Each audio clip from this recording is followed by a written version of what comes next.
Okay, good morning all of you. Let's get started. And please note that whatever we are going to cover, it's going to be much more involved than for one-dimensional problems. So you need to pay attention to the lecture as well as you need to put some additional effort to read more. Okay. Anyway, let me start. So in the last class, we looked at, we started with a general one-dimensional boundary, two-dimensional boundary value problem. This is a general problem. This differential equation is a second-order differential equation. It has to be satisfied over this domain A, subjected to some boundary conditions. Since this is second-order differential equations, you are going to have one essential boundary condition, one natural boundary condition. So to solve this, we require two boundary conditions. These are the general boundary conditions that are assumed. And once we have this kind of problem, we can adopt either Galerkin method or variational method. Here, last class we discussed directly variational functional for this problem is given, and whether this variational functional or equivalent functional that is given for this problem is correct or not, that you can verify by starting with this and taking variation of it and doing some manipulation, and then finally check whether you are going to end up in getting the starting differential equation and boundary condition or not. Okay, and also I told you in variational method for these two-dimensional problems, you will be using this Green's theorem along with integration by parts. Green's theorem is nothing but it helps us to convert volume integral into area integral and area integral into a line integral or a boundary integral. Okay, so these things you need to put some effort and then try to improve your understanding. So now once we have this equivalent functional, to proceed further, just 1 second.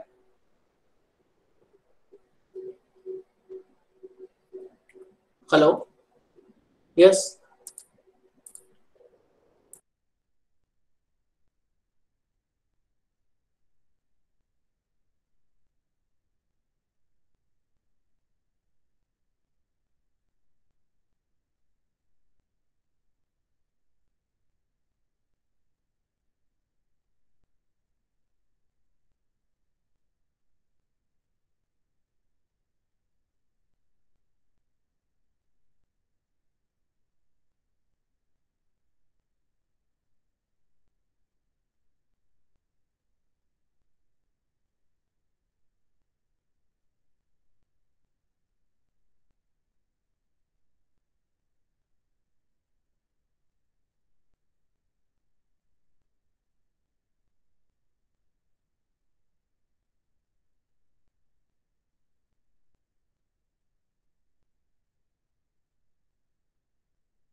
Okay, sorry about it, and there is some kind of interruption here.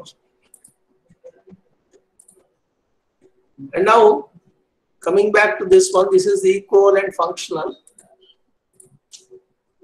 And once we have the equivalent functional in variational method, what is the procedure is, we are going to substitute finite element approximation of these quantities, derivative quantities, and as well as the field variable quantities, and then try to apply the stationarity conditions and get the element equations. So that is the procedure. But before we apply finite element approximation, we need to decide on the kind of elements we plan to adopt for this problem. And there are a wide variety of choice for two-dimensional case, different types of elements. So we start with simplest element, which is a three-node triangular element. Three-node triangular element. Okay. So let's focus on deriving the shape functions for three-node triangular element. And before we proceed further, any questions here? So three-node triangular element, you please take a note of this. And please note that in case of two-dimensional problems or three-dimensional problems, it's very important how you number the nodes, okay? Whether the nodes means node numbering, nodes can be numbered let me be clear. Wherever I am putting this pointer, that node is numbered as 1, and this node is numbered as 2, this node is numbered as 3. If you want, you can number this some other number. Like if you see cricket players or basketball players, they may be like having some lucky number. So you can instead of calling this as 1, you can call it as 99, and this as 101, and this as 110. Something, whatever you want, you can call. But after numbering these nodes, when element connectivity are locally, which is the first node, which is second node, which is third node.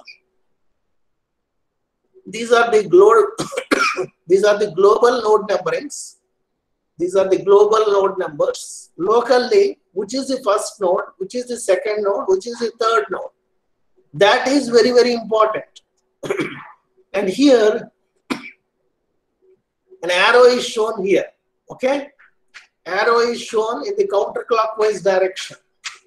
What is the meaning of this arrow? This arrow indicates the direction in which the nodes are numbered locally. This is 1, this is 2, this is 3. So you can see here 1, 2, 3. So the local node number is following in the direction of this arrow. So that is the significance of this arrow. So please take a note of this figure and all the details that are given here.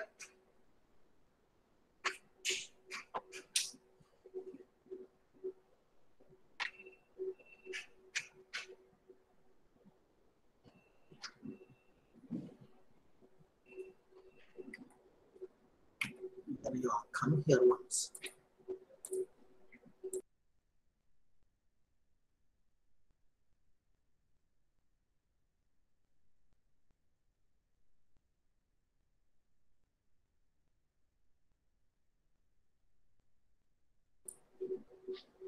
Please take a note of this figure.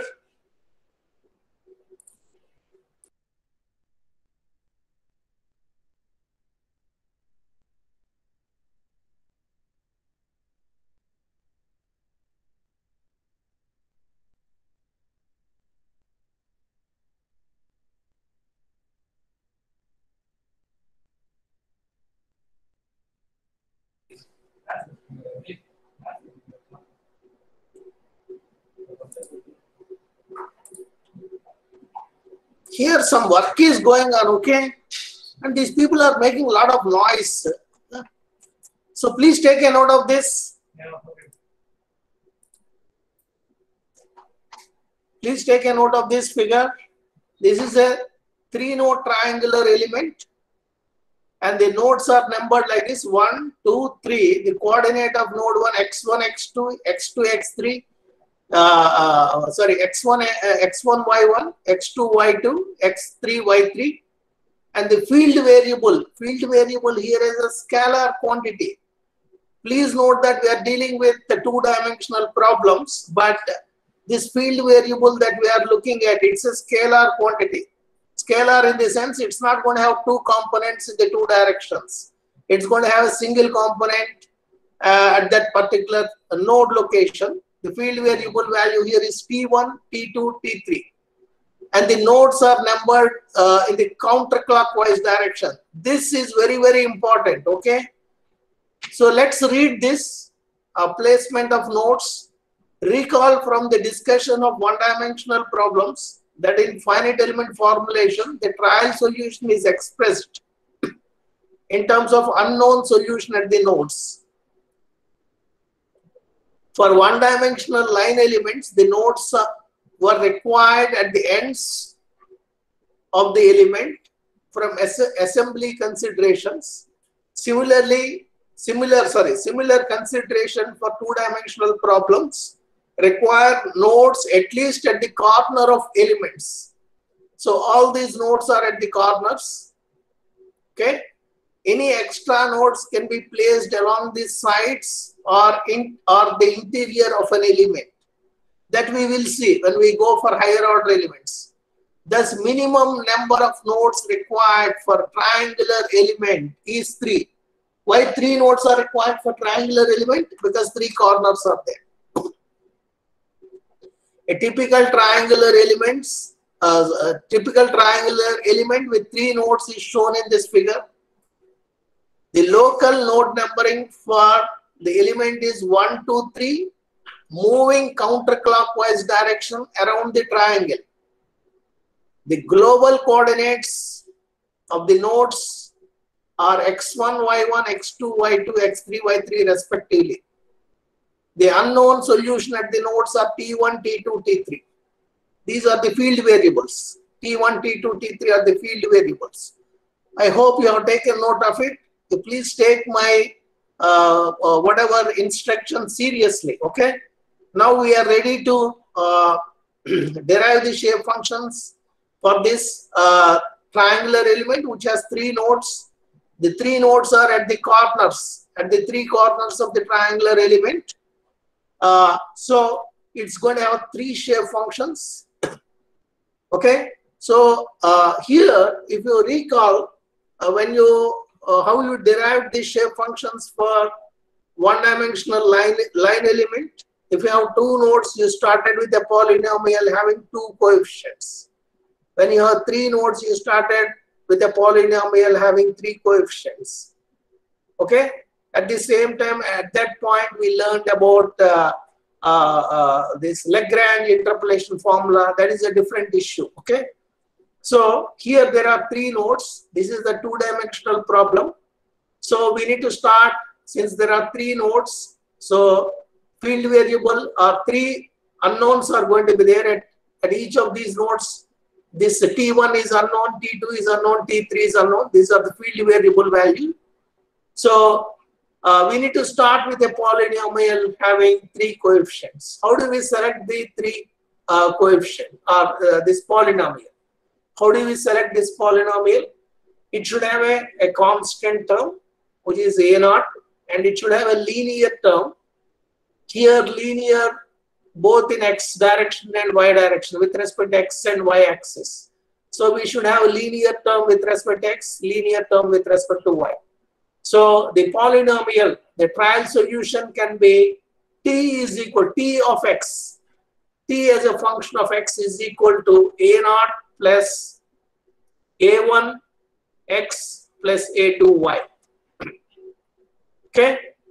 So t as a function of x and y, sorry, this is a 2-dimensional problem. So t as a function of x and y is equal to A0 plus A1x plus A2y.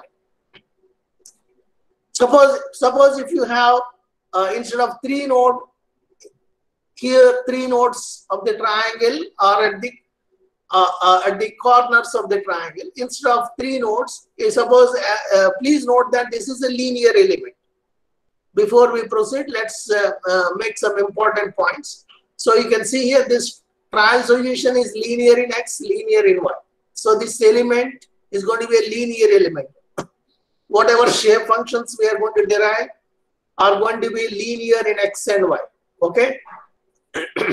So if you want higher order element, if you want higher order triangular element, you need to put some additional nodes. Where you are going to put the additional nodes, they can be anywhere on the middle of this side or interior. So if you want to derive shape function for, let's say, 6-noded triangular element. This is a 3-noded triangular element. If you want to derive shape functions for 6-noded triangular element, other 3 nodes being at the middle of each of the sides. Okay, one node can be here, another node can be here, another node can be here. So 6-noded triangular element. How do you start deriving the shape functions? You need to start with a polynomial having 6 coefficients. And how do we select these 6 coefficients? It should have a constant term, linear term, and a quadratic term. So A0 plus A1x plus A2y and 3 more, A3 x square, A4 xy, A5 y square. So this is how you can select these coefficients, okay, for the trial solution for this deriving the shape functions. So for a 3-noded triangular element, the trial function is something like this, which can be arranged in as a multiplication of a row vector and a column vector. Since there are 3 nodes, our trial solution must have 3 parameters or 3 coefficients. A linear polynomial in 2 dimensions satisfy this criteria. Thus, start by assuming. So this is the starting trial solution, which is linear in X, linear in Y. Okay. And now, how do you determine this A0, A1, A2? As usual, as you did for one-dimensional problems or one-dimensional element, t value at X is equal to X1, Y1, t value is T1. When X is equal to X2, Y is equal to Y2, t value is T2. When X is equal to X3, Y is equal to Y3, t value is T3. So substituting those 3 conditions, we are going to get 3 equations. Solve these 3 equations. Solve these 3 equations. Determine A0, A1, A2. Substitute A0, A1, A2 back into this here and group the terms having T1 separately, T2 separately, T3 separately. So whatever is left out is going to be the shape function N1, N2, N3. So please take a note of this equation and subsequently these 3 equations, and then later these 3 equations can be arranged in as a multiplication of a matrix and a vector. You please take a note of it.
Okay, so now how do you solve this equation?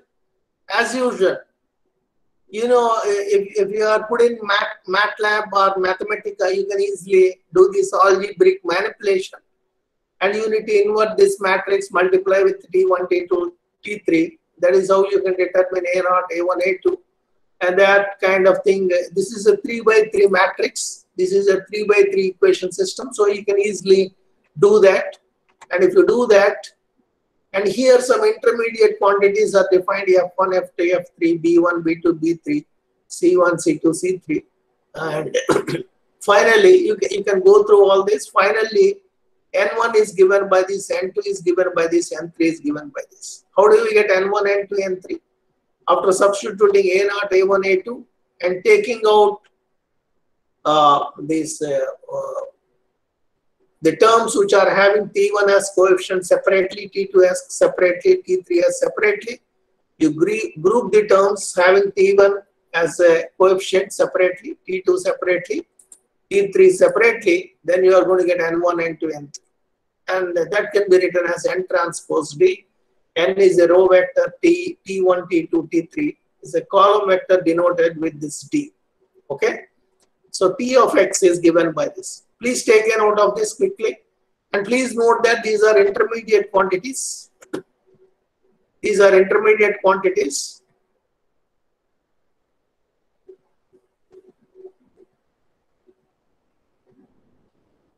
F1, F2, F3, B1, B2, B3, C1, C2, C3. There are some intermediate quantities which are functions of these coordinates of these 3 nodes.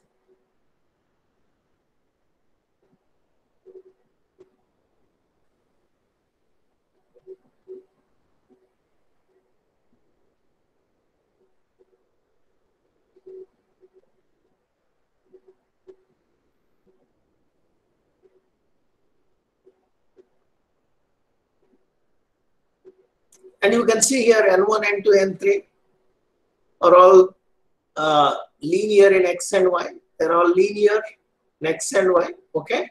So if you take derivative of each of these shape functions, N1, N2, N3, with respect to X or with respect to Y, if you take the derivative, it's going to be a constant. It's going to be a constant. So this this element. And please note that derivative of shape functions are required when you are trying to calculate for solid mechanics or structural mechanics problems. Derivatives of shape functions are required when you are trying to calculate the this strain. So here the derivative of shape function is going to be constant. So whatever strain you are going to get is going to be constant. So this 3-node triangular element is also called constant strain triangular element. So please take a note of this, N1, N2, N3. So T of X, T of XY, T is N transpose D.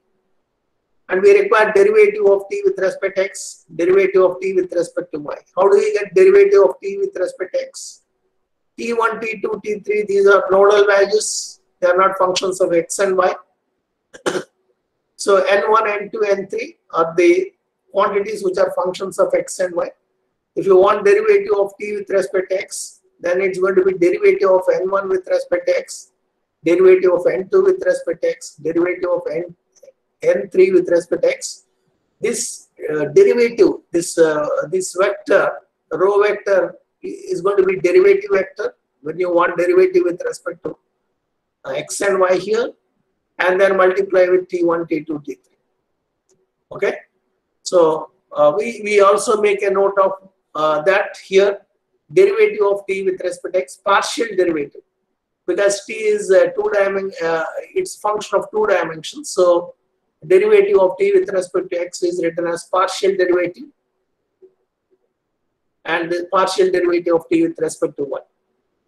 And here the derivative, this row vector is denoted with B suffix X.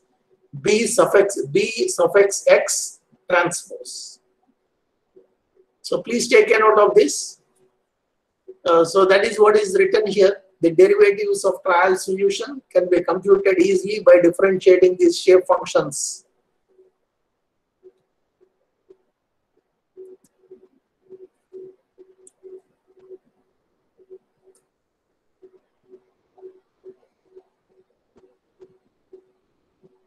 So now you got the field variable as a function of shape functions, derivatives of field variable as a function of shape functions. Now you can substitute all this information. You can substitute all this information into here, into the equivalent functional, and apply the stationarity conditions, get the element equations.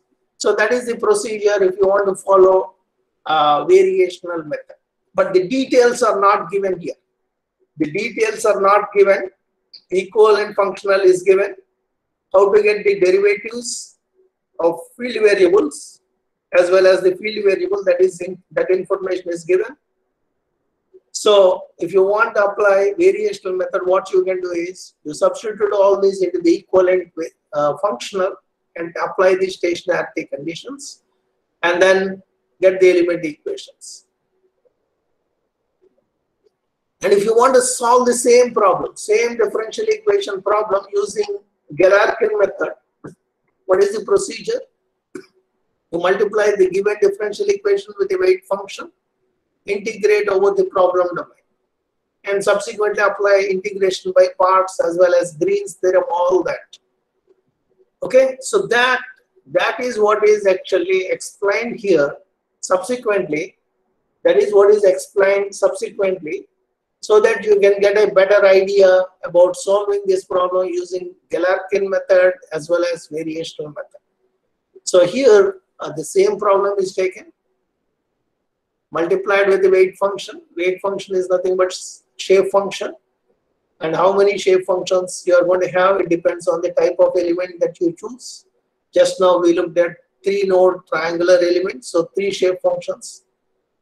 Ni, I takes values 1, 2, 3. Multiply the given differential equation with the weight function, integrate over the problem domain, which is 2-dimensional domain here. Okay, and after this you apply integration by parts and Green's theorem.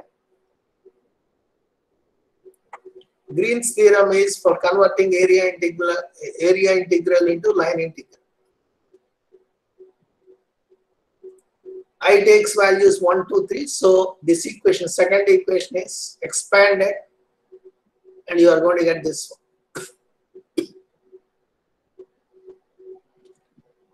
So please take a note of this.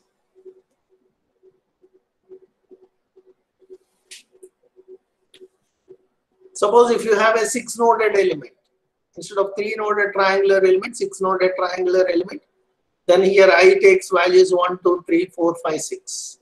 And here you are going to get 6 equations. So please take a note of this.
Okay, take a note of this. Now we need to look closely at this equation, the last equation.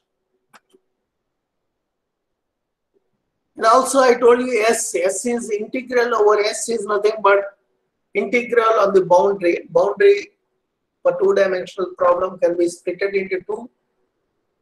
The boundary, the portion of the boundary over which essential boundary conditions are specified, the portion of boundary over which natural boundary conditions are specified. So all that you need to keep in mind. I hope you have taken the last equation.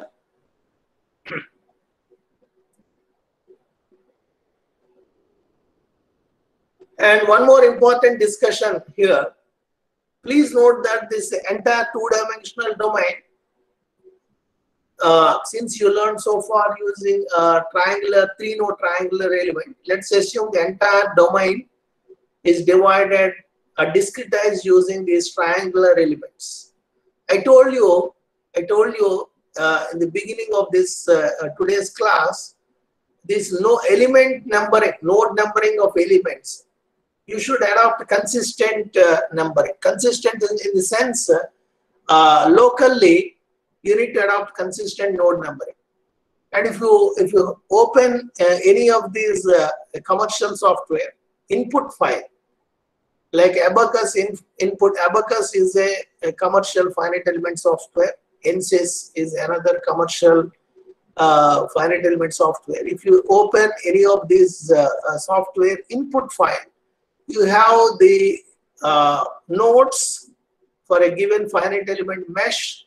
They have the nodes. Nodes are going to be numbered in the sequential manner 1, 2, 3. After the node number, you have the coordinates of the nodes. Okay, once all the nodes are listed, below that you have the element connectivity information. Element connectivity information. Okay. Element connectivity, what it actually gives is, it gives the element number. Subsequently, if it is a three-node triangular, if all the elements are three-node triangular elements, or if some of the elements are three-node triangular elements, for each of the element, what is the local node 1, what is local node 2, what is local node 3. Please note that local node number, as you all know, local node number is different from global node number. Global node number corresponds to what local node number. So all the nodes, all the elements should have consistent, the way in which the nodes are numbered should be consistent. So the nodes should be numbered either consistently in the clockwise direction or anti-clockwise direction. You cannot have a mix of clockwise and anti-clockwise direction. So that is what is actually illustrated here. So I have two elements. This is one element. This is the second element. Okay. For first element, the node numbers are 1, 2, 3. And the second element, these are the node numbers 2, 4, and 3. So now coming to whatever I just mentioned, if you want to write the element connectivity for this element, nodes, you should number the nodes either consistently in clockwise direction or anti-clockwise direction. So here you can see arrow mark is indicated with head pointing like this. So arrow is it's showing in the anti-clockwise direction. So for this element, this is local node 1, 2, 3. So element connectivity for this element is 1, 2, 3. And element connectivity for this element is 2, 4, 3. The nodes are 2. This is the first node, locally first node. This is second node, this is third node. So what I was saying is, you cannot have anti-clockwise numbering here and clockwise numbering here. You cannot say this as local node 1, this is local node 2, this is local node 3. If you want to have that kind of thing, if you want to say this is local node 1, this is local node 2, this is local node 3, you need to consistently adopt same thing here. Then you call this as local node 1, local node 2, local node 3. Or you can call this as local node 1, local node 2, local node 3. Adopt consistent way of numbering the nodes either in clockwise direction or anti-clockwise direction. Okay. So why we need to do that? There is an implication to that. That is what is discussed here. Or as you progress, you will understand better. And please note that this is a line integral. This is a line integral. So line integral means you need to, please note that this is a element equation. So for each of the element, you need to assemble this quantity. So when you are assembling this quantity, So this integral is line integral. Line integral means it's on the boundary of the element. So if you take this element, if you call this as local node 1, local node 2, local node 3, then that integral first needs to be integrated along. Starting from node 1, it has to be integrated from 1 to 2, node 1 to node 2. And then it has to be integrated from node 2 to node 3. And then it has to be integrated from node 3 to node 1. Okay? And similarly, so you please take a note of it. Okay? Whatever I just mentioned, please take a note of it. So this line integral needs to be integrated along this side 1, 2, starting from node 1 to 2, and then from node 2 to node 3 to node 1. We are integrating from node 3 to node 1. You need to keep that in mind. Okay? And one important thing is when you are integrating line integral, if you are integrating from node 1 to node 2, okay, it's going to be different from when you integrate line integral from node 2 to node 1. Once again, I'm repeating. If you are integrating line integral from node 1 to node 2, it's going to be different from node. If you integrate same integral from node 2 to node 1. What is the difference? The difference is going to be in sign. The difference is going to be in sign. So when you integrate line integral from node 1 to node 2, it's going to be minus of the integral value that you get when you integrate from node 2 to node 1. That you need to keep in mind. And now coming to this element, which is an adjacent element. Let's say the numbering of nodes is 1. This is local node 1. This is local node 2, local node 3. So line integral needs to be integrated from 2 to 4, 4 to 3, 3 to 2. Okay, 3 to 2. So what is happening when these two elements are adjacent elements? So here, when you are integrating line integral, you are integrating from 2 to 3. And when you come to here, this element, you are integrating from 3 to 2.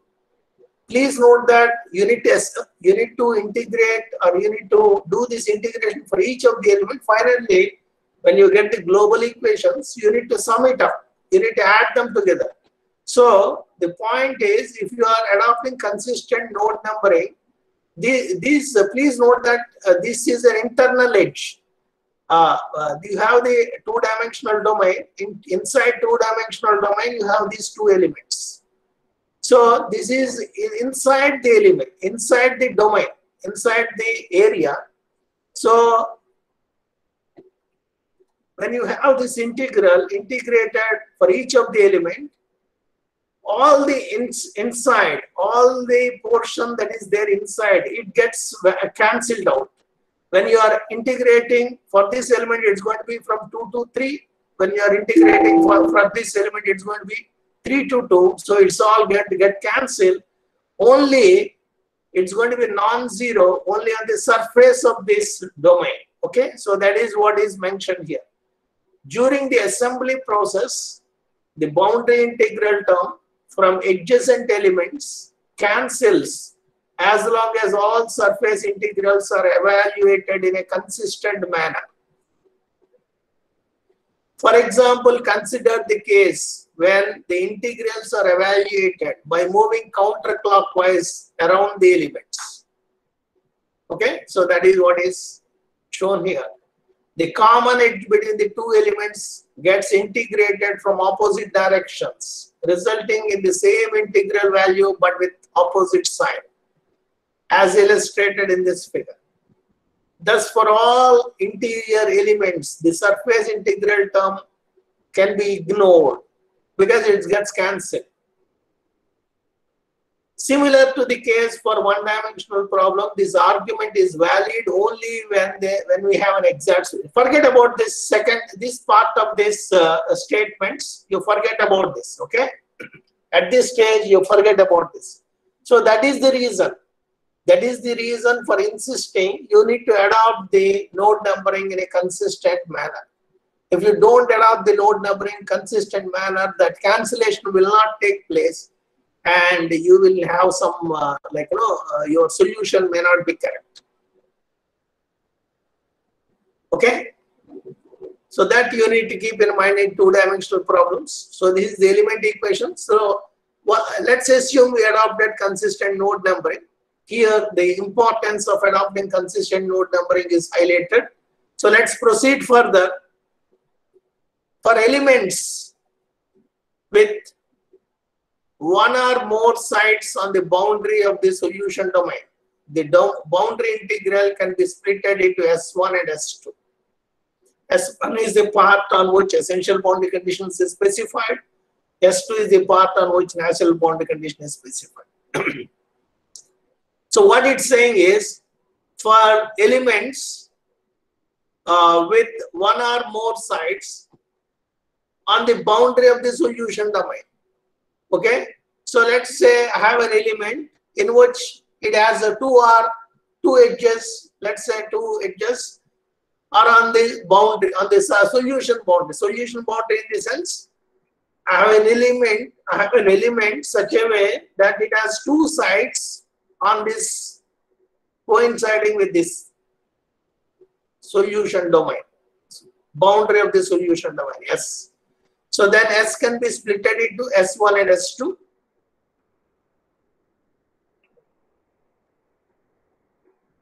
S1 and S2. S1 is the part on which essential boundary condition is specified. S2 is part on which natural boundary condition is specified. So now, is it required to integrate on both these boundaries? Please note that what you did when you are solving one-dimensional problems, wherever essential boundary conditions are specified, I'm going to repeat it, listen to me carefully. Wherever essential boundary conditions are specified, what you did, reaction is going to be developed on the right hand side, wherever essential boundary condition is specified, and you did partitioning of equations. Okay, you did partitioning of equations, and then you solved for only the unknown quantities, unknown nodal values after partitioning. And if you want reaction term, once you get the nodal values, you substituted back and then you got the reaction. Okay, so when you are solving, you really did not, if you don't want reaction term, you really did not solve for it. So that thing you need to keep in mind. Okay, so that is what is actually mentioned here. The integral over S1 is unknown. Integral over S1. S1 is nothing but over which essential boundary conditions are specified. Wherever essential boundary conditions are specified, some unknown quantity is going to be developed. So that's why that is called as reaction term in right hand side. Okay.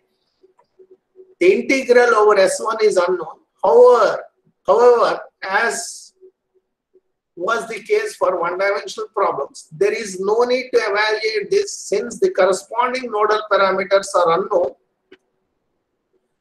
and the equation containing these terms can be removed from the system before solving for unknown nodal parameters. Okay, so thus the integral over S can be ignored from element equation. Integral over S2 can be evaluated using natural boundary conditions. So why all this discussion is happening is to simplify this term, because here the integral is over S. So we don't require to integrate over S1. We need to integrate only over S2, because whatever we are going to miss, that is not going to have an effect, because all those reaction terms we are going to eliminate during partitioning of equations. So that is what this explanation is. Okay, and so this can be ignored and only focusing on this, then this term is going to be this one. So that is what is written.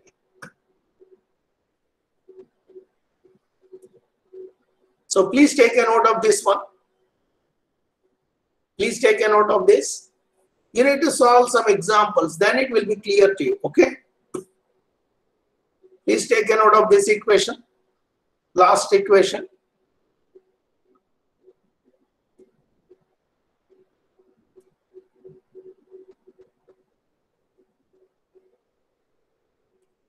So now you substitute that here. Substitute that here. At last, this term is what is simplified, and this is what is this.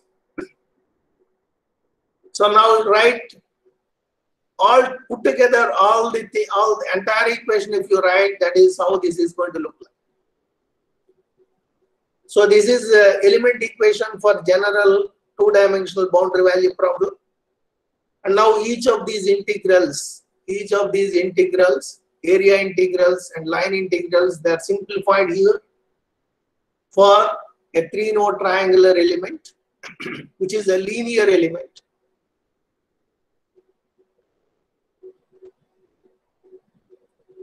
And you read this one. It must be kept in mind that K alpha R beta are added only for those elements for which natural boundary conditions are specified. Equations associated with essential boundary conditions must be removed from the global equations before solution. And how these matrices Kx, Ky, Kp, all these looks like, they're all given here. Assuming Kx, Ky, Kp, sorry, Kx, Ky, Pq are constant. Assuming them to be constant. If they are not constant, you need to integrate. You need to do this area integration. And please note that this area integral is over a triangular domain. It's a triangular element. That's why, as a part of numerical integration, at the point when I was explaining numerical integration, I also showed you how to integrate area integrals over a triangular domain. So that whatever you studied earlier, or whatever you looked at earlier for triangular domain integration, that you need to adopt here, if you really require. But here it turns out that for a three-node triangular element, these quantities integrate.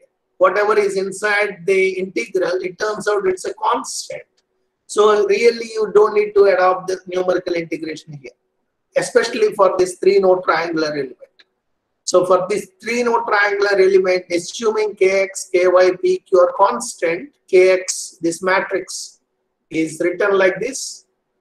It's going to be a constant. Similarly, Ky, Kp, all those quantities are given here.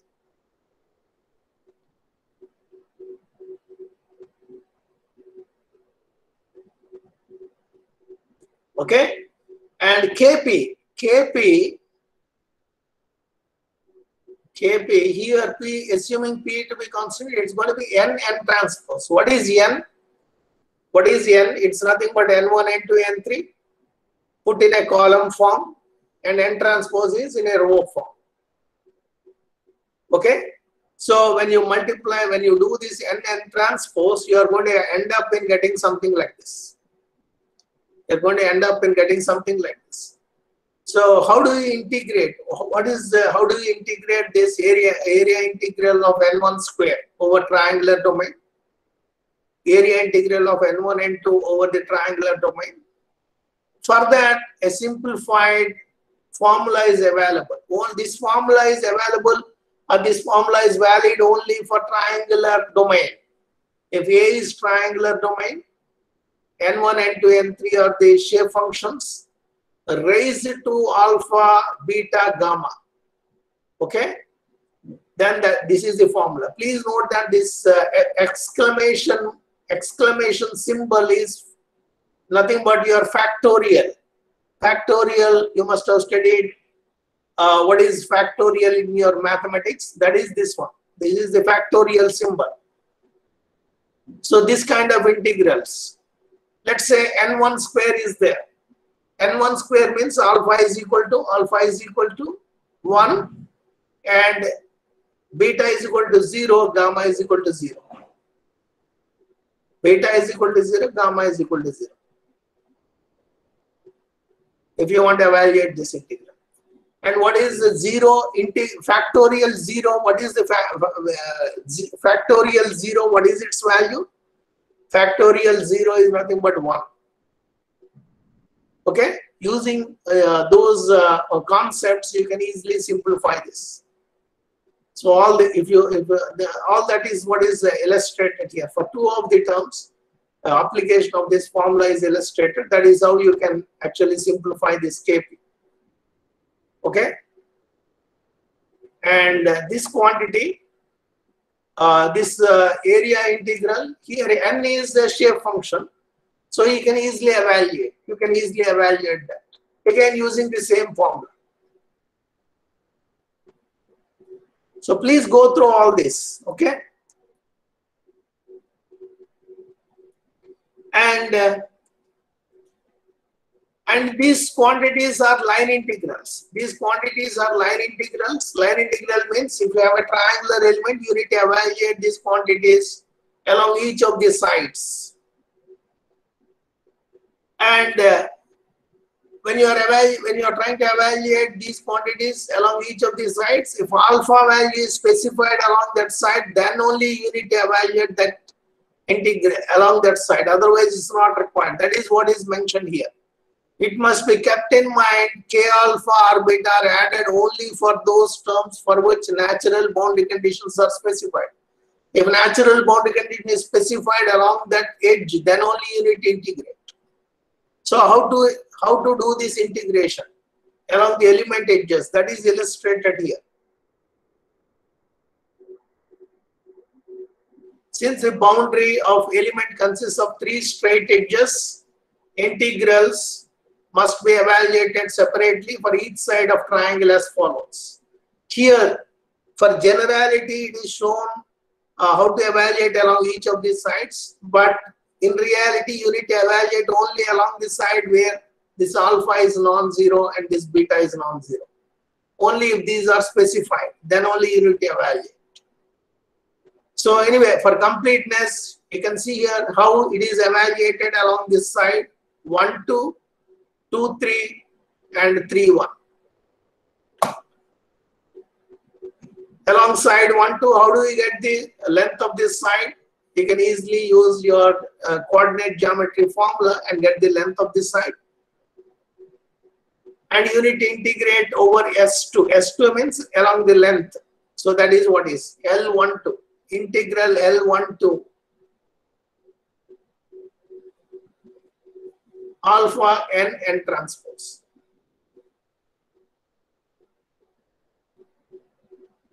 And one important thing is, please note that this node 3 here, I'm going to stop in a minute, okay? Please note that this node 3, we are integrating along this side of this edge connecting nodes 1 and 2. This side is, this side whatever L12 or side 1, 2 is connecting nodes 1 and 2. Node 3 is not part of node 3 is not part of this side, okay? Node 3 is not part of side 1, 2. So if you are evaluating along this side, only those nodes, only the key whatever I'm saying, just listen to it carefully. When you are integrating along this side 1, 2, only those nodes which are part of this side, they are going to be non-zero. The other node is going to be 0. So when you are integrating along side 1, 2, n3 is going to be 0. When you are integrating along side 2, 3, n1 is going to be 0. When you are integrating along side 3, 1, this n2 is going to be 0. And please also pay attention to this. Here the direction in which you are integrating, that is also shown here. The direction in which you are integrating, that is also shown. With all that understanding, let's see how this is simplified. So for side 1, 2, n3 is going to be 0. Side 1, 2, n3 is going to be 0. Okay, only n1 and 2 are going to be there. And how do we get n1 and 2? How do you get N1, N2? Along this side 1, 2, along this side 1, 2, N1, N2 are the shape function for this node and shape function for this node 1 and 2 are going to be similar to one-dimensional shape functions. If you have two nodes, two-noded element, one-dimensional element, how do you get shape functions? You can make use of Lagrange interpolation formula. Okay, so you can write the shape function for these two nodes using Lagrange interpolation formula. Here, using one-dimensional Lagrange interpolation formula for N1, N2, the shape functions are written, and N3 is going to be 0 along that edge. So finally, that integral can be simplified.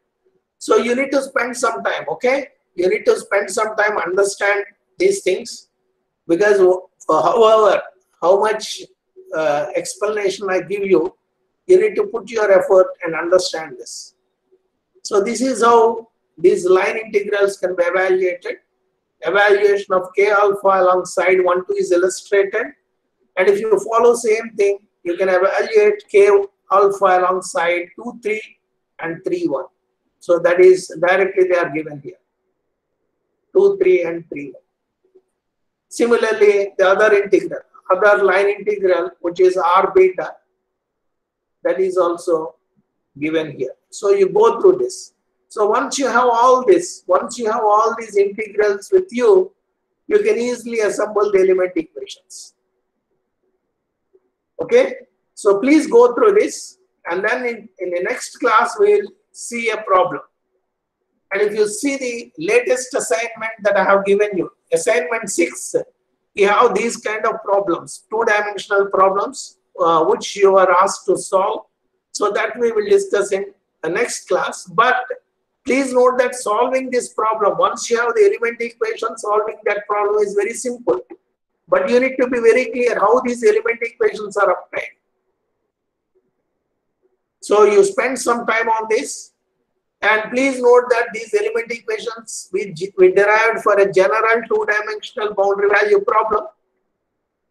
For this kind of problem, we derived the element equations. So given any problem, you try to see whether it falls into this category or not. If it is not, then you need to start from basic first principles and derive the element equations. Okay. So you spend some time on this, and then if you are comfortable, we can proceed in the next class. Okay. And up to this point, it's going to be there for your quiz. Up to this point, it's going to be there for your quiz too.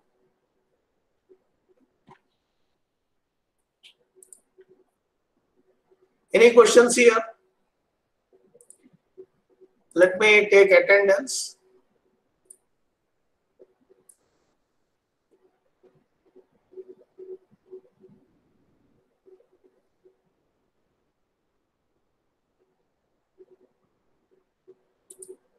There are no questions. Let's meet in the next class on Monday. Okay. Thank you.